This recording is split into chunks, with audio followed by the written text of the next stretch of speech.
When it comes to returning to work, tech giant Apple is taking a hard line with its employees, giving them a strict timeline by which they'll have to return to their offices. Now, this is not sitting well with their staff, who have now grown accustomed to working remotely, of course, for the last 2 years. And this is reflective of an issue many employers are having to deal with. Joining us now to discuss this and other employment topics, we are joined by Lior Samfiru for another Work What's Next segment. Lior, great to see you. So staff there at Apple will have to be at the office 2 days a week by May 2nd, and then that will increase by the end of the month, at least of May. The big question, and a lot of companies are now dealing with this, can Apple force employees to return to the office? For a lot of employees, this is going to be a bit of a shock. So many employees over the last 2.5 years have worked from home, have structured their lives around that, childcare obligations, maybe even relocated, and it's going to be a bit of a rude awakening when they're being told to come back to work. But here's how the law works here. An employer can demand and require that an employee go back to their pre-COVID work arrangement. So if pre-COVID, you were working in the office Monday to Friday, 9 to 5. Yes, your employer can tell you that's how we're going to go back. Now that the government has lifted restrictions, now that we can do this safely, an employer can require you to go back to work. Now, that doesn't mean that they should do that. A lot of employees may choose to take other jobs, but that can't be done. Now, one thing to consider is this. For those employees that have certain childcare obligations that they're going to have to rearrange now, those employees are going to need to be given additional time to do that. So you can't just tell employees, well, Monday you're coming back to work. And certainly for those employees that have medical conditions or medical restrictions that prevent them from coming into work, as long as that is corroborated by a doctor, those employees have to be accommodated. But for most other employees, Anthony, yes, an employer can tell them you're coming back to work.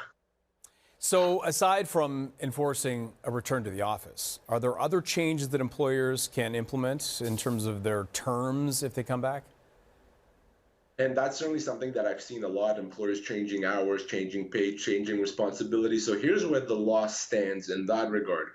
An employer cannot make significant changes to terms of employment. So for example, you can't have your shift change from morning to afternoon shifts. You can't have your pay reduced by more than 15%.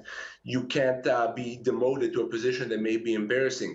Anytime an employer makes a significant change like that, it can result in what we call a constructive dismissal. The employee can treat that as a termination and require their employer to pay them severance. So no, major changes cannot be made. More minor changes an employer can get away with. So if you used to work 9 to 5, yes, your employer can make you work 8:30 to 4:30.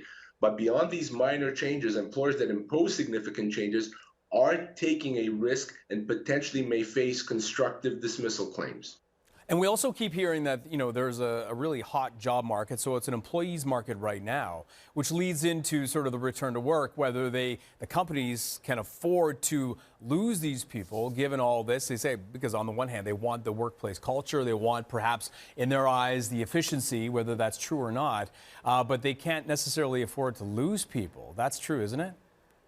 It is absolutely true. It is kind of a seller's market right now. So employees have to be mindful. Employers have to be mindful of that. And I'm going to say this, if you're going to accept a job, look more than just at your salary and vacation pay. There's other things you have to look for in an employment agreement. There could be terms there that limit your severance. That could cost you tens of thousands of dollars. There could be terms that prevent or that allow the company to make all kinds of changes to your jobs. Especially if you're going to leave a secure job, make sure that there's nothing preventing you from working from where you are, and be mindful. If you leave a secure job, your seniority starts at 0.